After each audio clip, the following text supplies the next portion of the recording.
Thank you, Tatiana. Good morning, everybody. It's nice to have, as Hans Fensterman has said last time, such a diverse audience.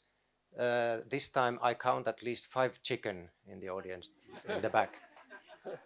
So it's getting better all the time. So those who don't know me, maybe I say a few words about myself before I start. So my name is Kimmo Rossi. I'm originally from Finland. I've been living the last 25 years in Luxembourg, working for the European Commission. Before joining the Commission, I worked in the translation industry, in the localization business in the wild times of 1980s and early 90s. It was the time before the internet, can you imagine? And then I joined the Commission Translation Service in 1994. And I spent some time as an EU translator and then a bit more time as administrator working at the Department for Translation Tools, pre-processing, terminology, machine translation. And now since 2000 I've been working in technology department. It's called DG Connect, working on technology projects. Language technology, big data, artificial intelligence, robotics. So that's my background. And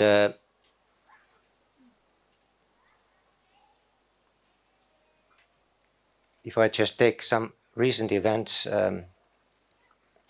that are driving this presentation, there are, of course, Brexit, which was the referendum for Brexit was just after last UTIC 3 years ago, the last one in 2016. That has been shaping things and actually has made things go faster, because we have realized that we can lose member states in the EU if we don't perform, if we don't deliver. So we have to be working really hard to be able to convince that the European Union is useful. So then we have had disinformation and fake news incidents. We also had this Cambridge Analytica incident, that leak of personal data that has given us a lot of food for thought of what we might have to do. We have seen a data market taking shape, and that we have been able to finally pass the important legislative work for data market to make it fit for the digital age. We have the open data boom, artificial intelligence hype. So everybody is bored already about artificial intelligence because there is so much talk about it, but yet there is not even a decent, commonly agreed agreement of a definition. What is artificial intelligence? There is certainly an online translation boom in the EU. I can show you that later. And then there's a general revival of multilingualism. It's not only the Brexit or the nationalist movements, but of course they are also feeding this importance of, well, languages other than English, and also the feeling that nations are important, language and local cultures are more and more important. So I will concentrate on what has happened since 2016, because that was the last time we met here. I don't want to repeat myself, so I'll give you just a quick view of the developments. because there has been a lot. I'm not always proud of the speed that we are working in the European Union. Sometimes it's very slow progress. But this time, it's actually nice to be here and to be able to say that all these things have happened since last conference. We have new legislation, general data protection regulation. We have the open data directive, the copyright, and we have new rules for copyright that apply for the whole Europe. The Connecting Europe facility has advanced a lot. I mentioned it last time when it was still in a very prototypic state. And then we have initiated important work on artificial intelligence. And that also inspired me to take as the slogan for this talk, making technology human again. For too long, we have been blinded by technology. We have been worshipping technology. We have been held hostage of technology. And maybe now it's time to step back and instead of appreciating technology, to appreciate ourselves, to appreciate people, and to see what we should do with all this technology and how we should use it. So that was the reason why at the European Union we set up a very diverse and high-level group of experts that are looking at the ethical and societal implications of automation, about artificial intelligence. And remember, machine translation is one of the purest forms of artificial intelligence, although it's never, presented that way. Speech recognition is another one. It was one of the first applications of machine learning and artificial intelligence.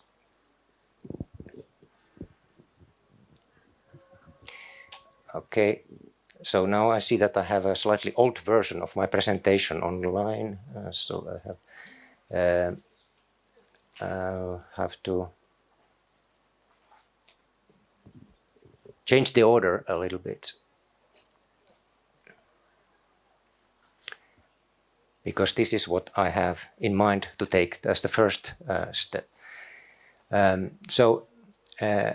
Fighting fake news has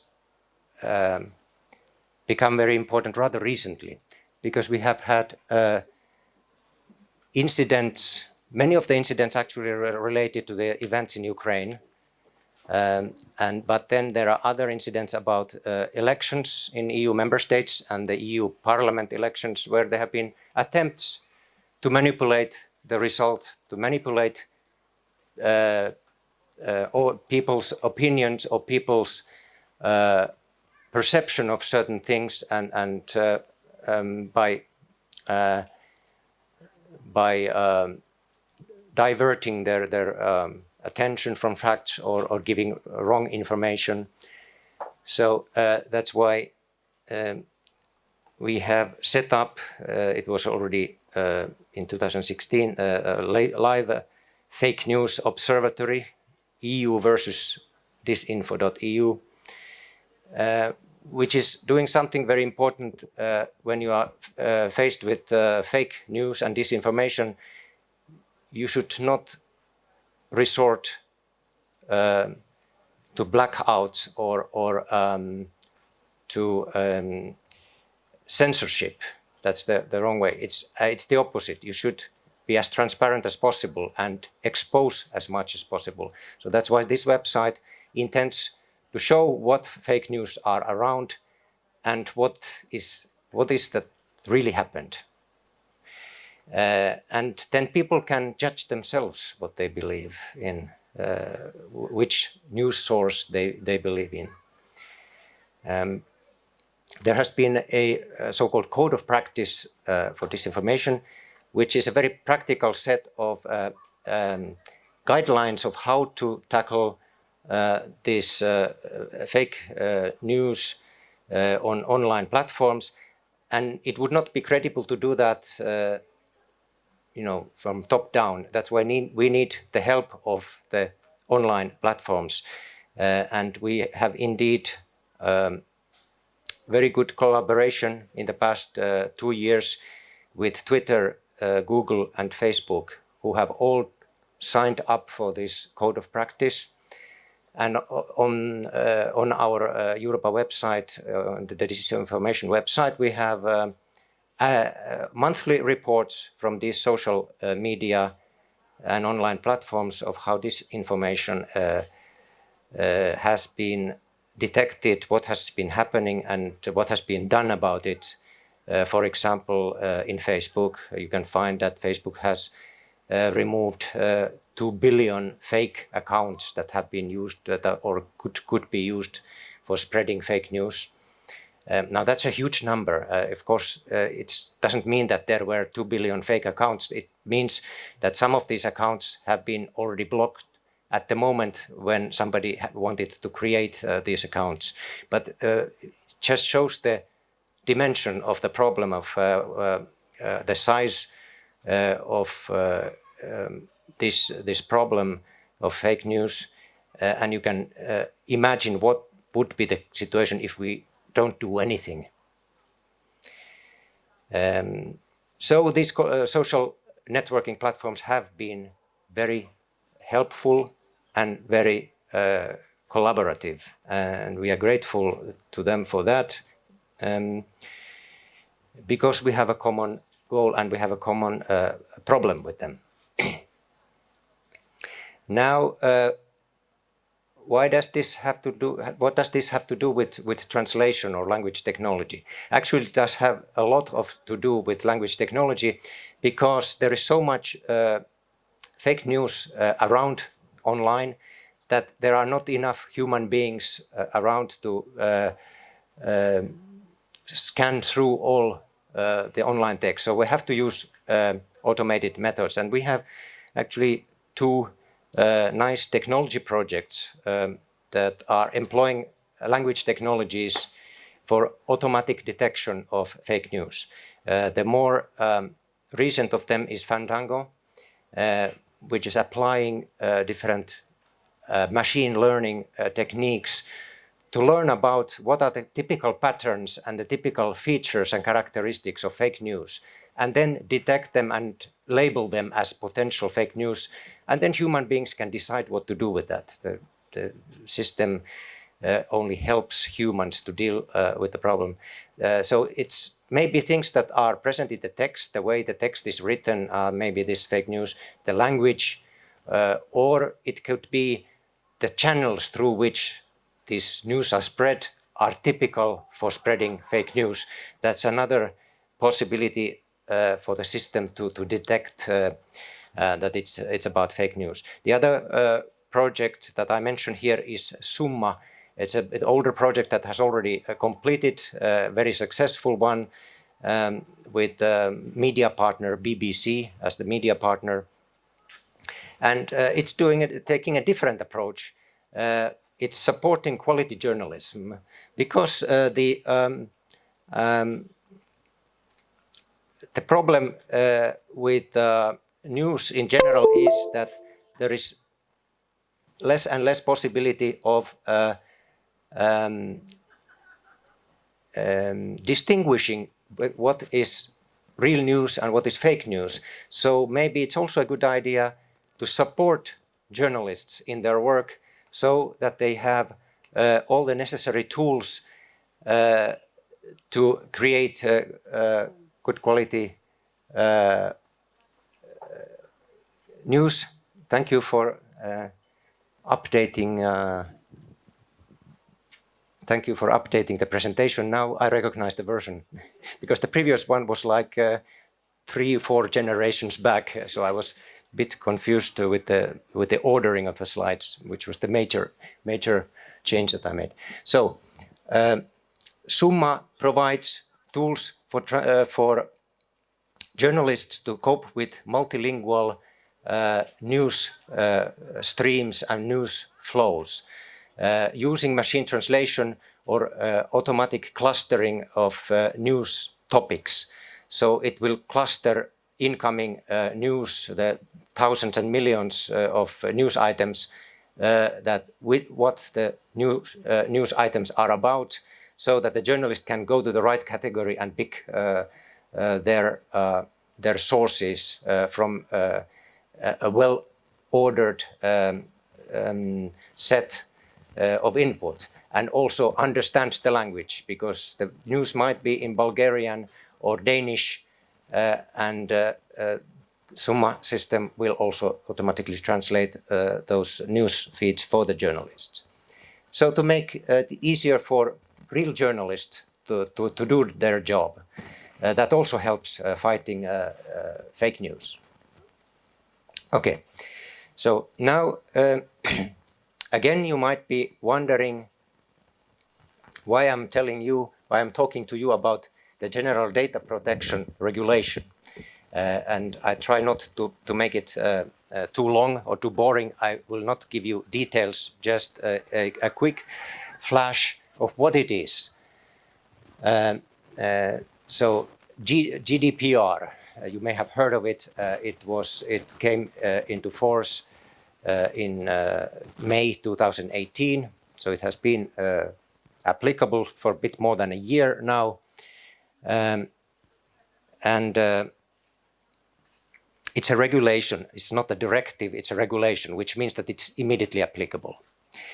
I will later tell you what a directive is and what's the difference. So the problem behind was why this regulation was developed and put into place is that the old regulations about privacy of individuals, they date back to the time when there was no internet, or internet was not widely used, and therefore legislation was not fit for purpose. Now you may have noticed certain things, the behavior of the internet changing, or especially emails. Many of emails are asking, marketing emails are asking that, do you accept to receive these emails, yes or no? Previously, you didn't have this question. So, and then if you don't say anything, then you should stop receiving these emails. Previously, it used to be the other way around. You always received more spam, and you have to take great effort to try to contact the sender to get rid of this spam.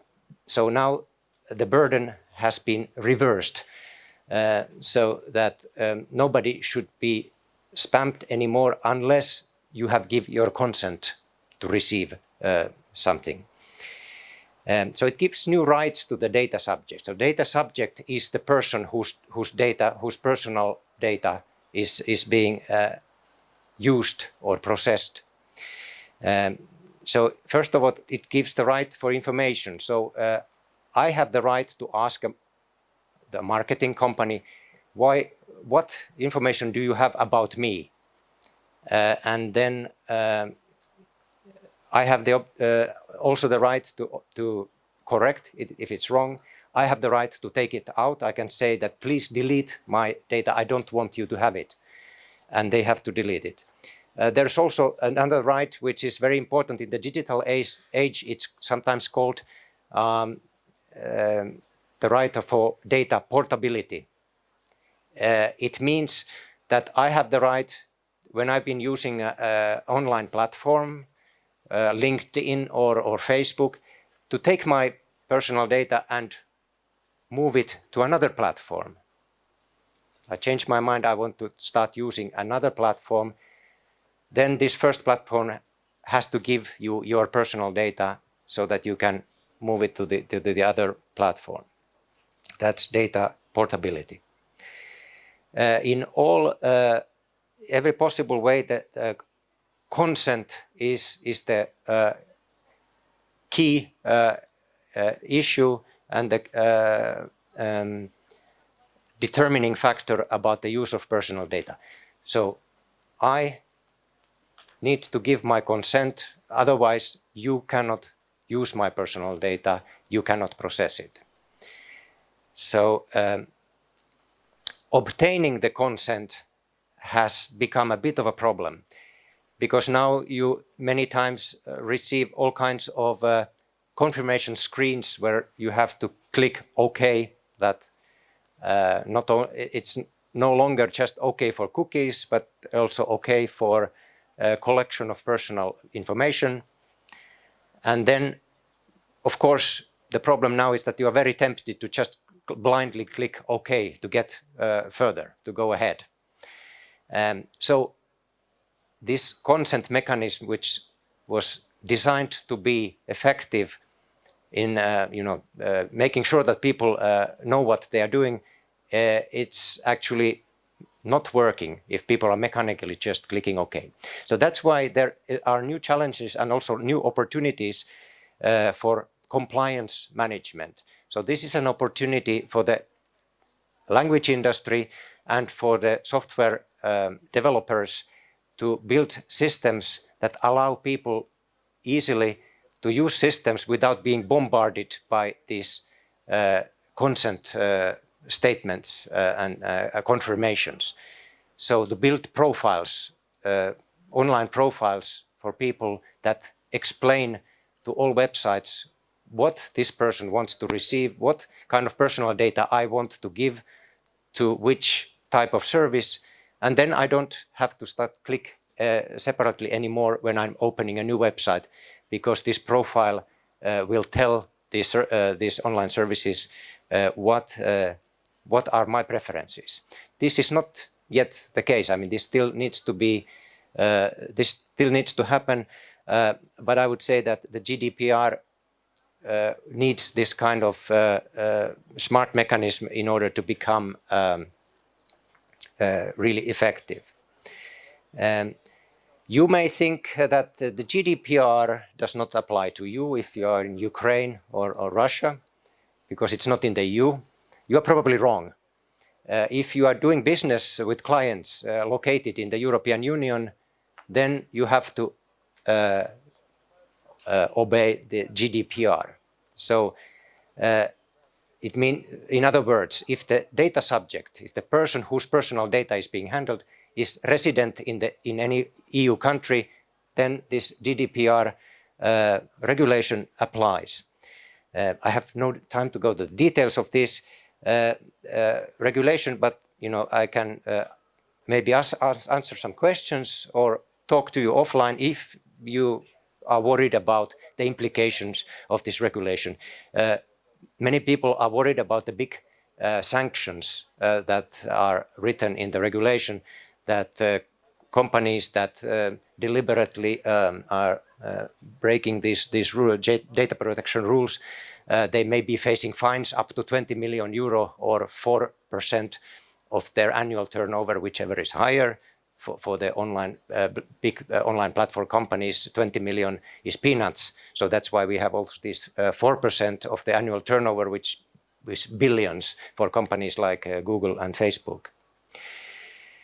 So I would say it is general data protection regulation is a very good thing, because it gives very well-defined rights for data subjects, and it also tells the companies how to deal with personal data. It makes things very clear, because things have been very unclear in the past. But it's something worth knowing. So like Renato Beninato said, be informed. The second recommendation. Then I just mentioned something about open data, because we have a very fresh new piece of legislation, which is the Open Data Directive. So already in 2003 we had the first version of the public sector information directive, which obliged all public sector institutions to make freely available and openly available all data, texts, content that has been paid by taxpayers' money. Of course, not text that needs to be kept secret, like health records of patients in public healthcare. Of course, not that kind of text, but any text which is not confidential must be made available. It's the transparency, and any statistics, any results must be made publicly and openly available. So this was already in 2003. Now the novelty with this new directive that became effective just 2 weeks ago,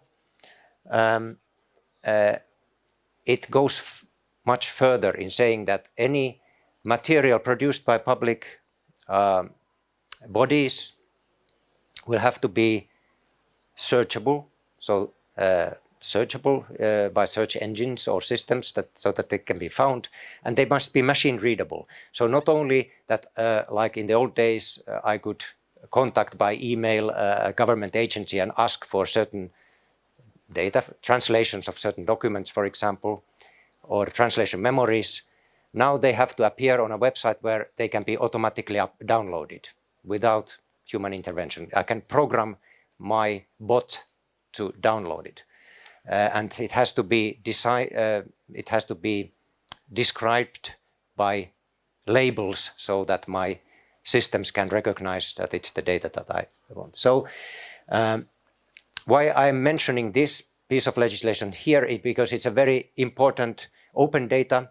Open government data is a very important source of vocabularies, glossaries, and translation memories and multilingual document collections. So corpora, bilingual.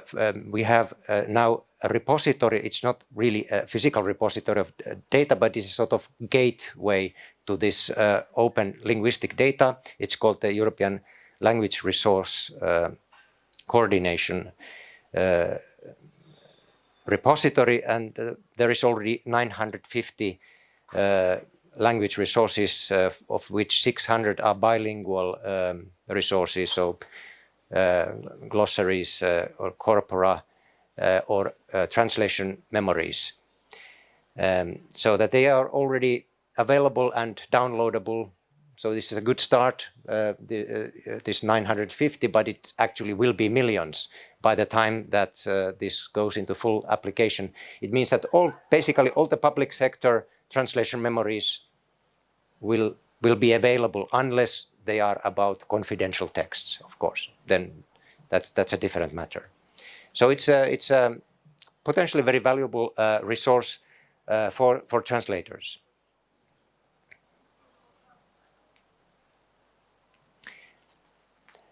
Then I mention another recent piece of legislation that is of interest for all creative professions, including translation. Translation is a creative profession.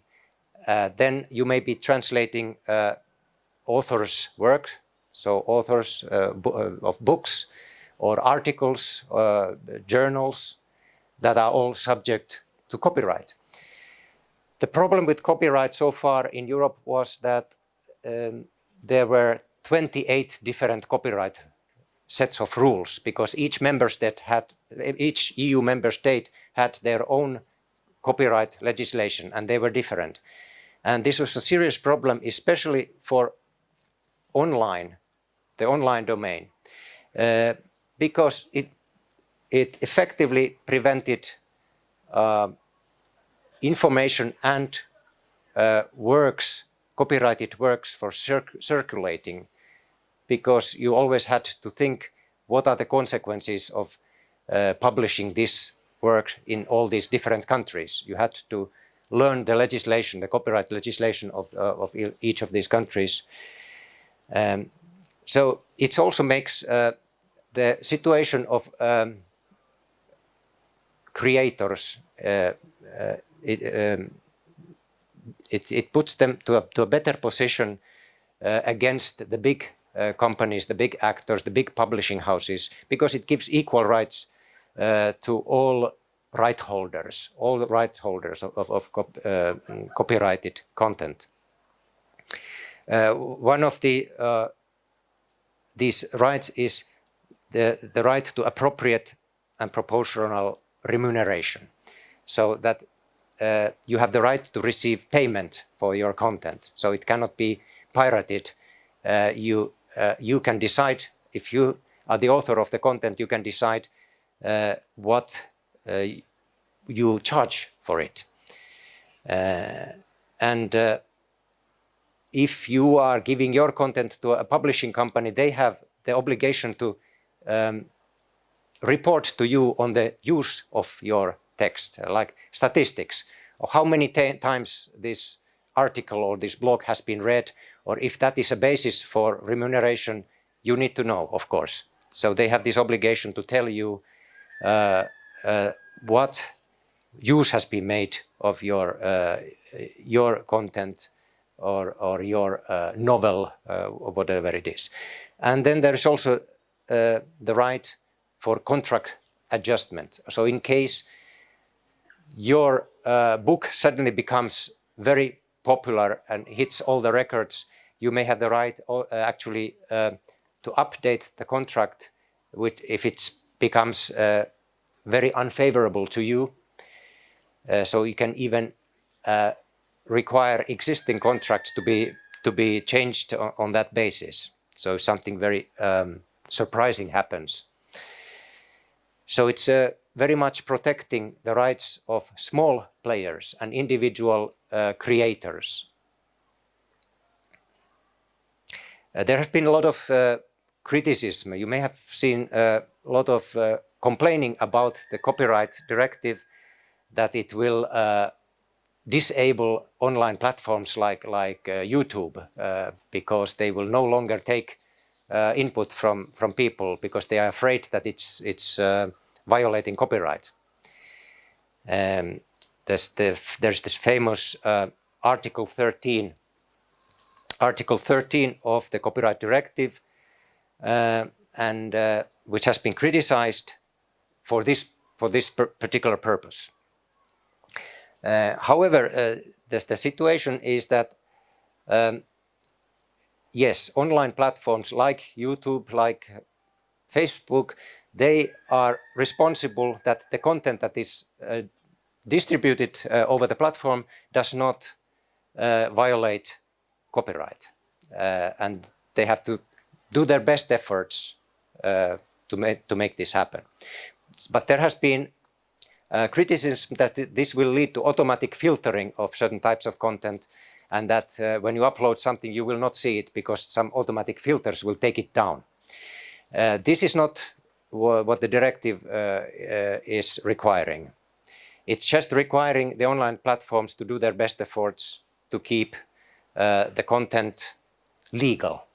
And by the way, YouTube, for example, they have already for a long time applied the policy of taking down content which is illegal, which is violating copyrights. They have been doing this maybe very well for the large publishing companies, for the large media companies, because they are afraid of lawsuits. But they have probably not been so attentive for small players and artists, individual artists. Now they have to be also attentive for the small artists because they have equal rights for remuneration and against piracy, online piracy. So this copyright directive actually it's a good thing for the small actors because it puts them on the same line with the big media and publishing companies. It also has some automatic mandatory exceptions, because it happens that you may quote somebody's copyrighted work for some purpose of criticism. You want to criticize a book, publish a criticism for a book or a book review, or you can make a caricature of a political person. You can still do that. The copyright directive does not prevent that because it has exceptions for this kind of purposes. But of course it means, again, and this is be informed, that copyright is something that if you are, especially if you are doing business in the EU, you have to be aware of it. But now you have one single piece of legislation that is governing copyright instead of 28 different ones. So you have actually less learning to do there is just one thing, and now this is about what makes a directive different from a regulation. I said that the regulation, the day when it's adopted, it becomes applicable. A directive, the day that the directive is adopted and published, it does not automatically become applicable. Each member state of the EU will have to pass a law that will implement the directive. So, and that will take up to 2 years. So unfortunately, we have to be a little bit patient with the copyright directive. So maybe now we go a bit closer to the theme and the topic of this conference. That we go to machine translation. I talked a lot about machine translation in the previous occasions. I probably also mentioned this Connecting Europe Facility program, which is a program that is building pan-European public services. Like you can go online to look for business register data, or you can go online to do your tax return, or you can go online to see what is under public procurement in Denmark or in Bulgaria, because you want to participate in a call for tenders in different countries, maybe for translation services, for example. So this CEF is a system that will make all this happen through a single system, so you don't have to go to the different member state portals that are speaking one language only, where you only can find the documents in Bulgarian and in no other language. But you now have a system where you can access this information in your own language, and then be understood when you communicate basically with your counterpart. So this would not happen without machine translation, obviously, because the volumes are such high. They are in the order of hundreds of millions of pages per year. So that's why we had this e-translation as part of the Connecting Europe facility.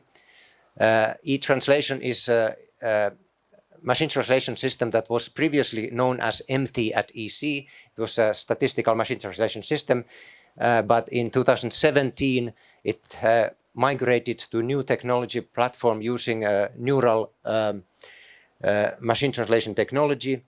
And since that time, actually, it made a major breakthrough. It now covers all the EU languages, and now we are thinking of extending it to some other large languages like Chinese, Arabic, Russian, Japanese. And the system, this e-translation system, is since 2017 that has been in full production. It's now, in 2018, it translated 40 million pages a year. And I have the figure of the first quarter of 2019, and that's 24 million. So with this pace, it looks like it's going to be 100 million pages by the end of 2019. It runs on a cloud system so that it's fully scalable. So if we need more capacity, more power, we just allocate more cloud processing units and storage units to it. Currently, it's available only to EU institutions and EU member state public administrations. So it is not available for the public, at least not yet, because it's supposed to be a system that is powering this CEF system, that is providing administrative services for the whole European Union. So remains to be seen whether we make larger use and give larger access to this e-translation system, because it's so useful. So that has been really a success story, because lately very difficult languages like my own language, Finnish, the system has improved so much that even the English into Finnish automatic translations are becoming useful. They were totally useless till 2 or 3 years ago. So Having said all this about the beauty of this machine translation system, you may wonder what happened to the human translators of the European Commission and the European Parliament. They are still there, and they have more work than ever. They are more stressed than ever. And to give you an idea of proportions, the system now translates 40 million pages a year. I think that's still a very early stage. It will have to be around 400, maybe 400 million pages a year to fully power this CEF administration system. The human translators of the European Commission, they have a capacity to translate 2 million pages a year. So it's obvious that they cannot do anything to help the system, but they do very different types of documents where very high quality standards are applied, so that they must be made by certified humans and not machines. And there is more and more, not less, demand for this kind of high quality translations that are certified not only by human being, but certified by an expert of a certain domain, like a lawyer, for example.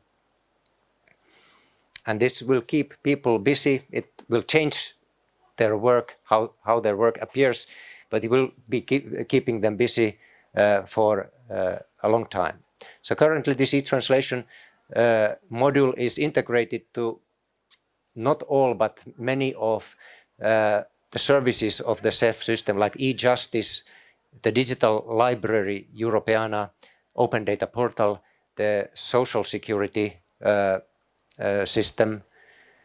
What is still the big thing that has not yet happened, which is not yet fully multilingually supported, is the healthcare system, the Europe-wide healthcare system, because there are also some very delicate privacy issues about patient data must be well protected. So it was not the first ones to be tested. That still remains. But there are huge volumes of text that needs to be translated when patients are moving from one country to another, or they go to a doctor in a country other than their own. So that patient data also needs to be translated on the fly. Now back to the theme of this talk of what is the role of machines, what is the role of humans, because this is something that we have to sit down and think about it. We really have to discuss and make decisions about it. So first of all, if you look at what machines are good at, they never get tired, they don't get depressed or irritated, they can process huge amounts of data. They don't commit calculation type of errors. They do other kind of stupid things, but not the kind of calculation errors. Sometimes you can even tell that they act like human being, but very often it's a sort of mocking, imitating human behavior rather than genuinely human type of error. So we don't have artificial systems that have consciousness yet. Or curiosity. We can program features that look like that, but they are not genuine. Humans, on the other hand, they have intuition. They have hands-on experience of real work. And they have all the sensory channels that they can use. They listen, they watch, they feel, they smell what a machine cannot do. And they have the emotional and social intelligence, and the brain is a unique computer, associative computer, that is more powerful than most supercomputers in the sense in certain tasks, in certain processing tasks.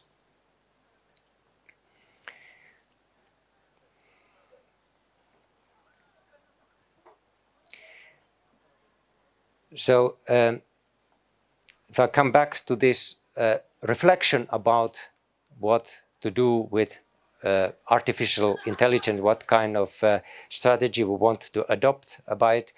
And now let's remember that machine translation is artificial intelligence, and that needs to be covered by this same discussion.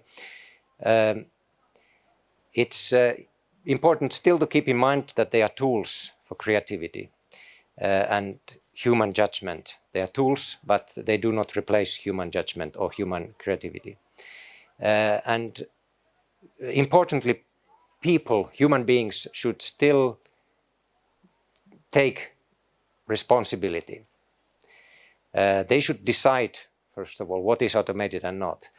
And in the times when automatic systems are learning from large amounts of data, humans should decide, humans should look at that data and say, to see if it's fit for using as input for artificial intelligence systems. You know very well this garbage in, garbage out principle, that if you give a machine translation system or translation memory system, if you teach it with text, you feed it with text that are poor quality translations, then the output of that system is not helpful, it's not useful. So people will have to decide what input data you give to system and what are the quality criteria for the input data and what are the quality criteria for the machine translation system. Humans should continue to validate all important automatic decisions. And there's actually one of these rights in the GDPR is the right not to be mistreated by machines. I could call it like that. It's the right that if I have been, if a decision has been made by an artificial intelligence system for me, for example, to exclude me to a job or exclude me from for a housing loan, a credit, so that I cannot buy the house of my dreams, I have the right to go to a human being and say, can you look at that decision? I think the machine made the wrong decision. So that should still be the right for human beings to be reviewed by a human expert. Now that's interesting. I see that the audience is getting impatient, so I'm approaching the end of my presentation.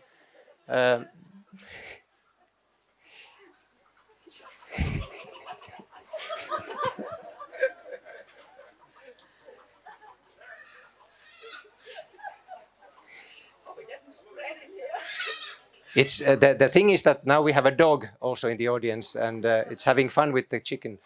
So we could look at artificial intelligence as our friend in the sense that artificial intelligence, whether it is machine translation or whether it's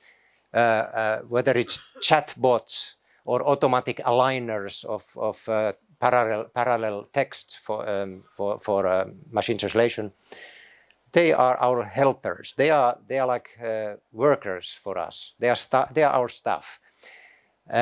So we have to treat them as staff. We have to allocate tasks to them, supervise them, train and coach them. We have to control the quality of their work, rate the performance, give feedback to them. So CAT system becomes better if we give feedback to it. We remove the bad things from its output, from its data. And most importantly, we should assume responsibility for the outcome, for the work of artificial systems. So these principles look very much like basic principles of management. When you are a manager, you are managing people. This is what you have to do with people as well. So it's not so different. So in the future, if you are a freelancer, you may actually be working more as a manager and allocating tasks to your digital helpers. So this may not yet be the case, but it will be more and more like this in the coming years. And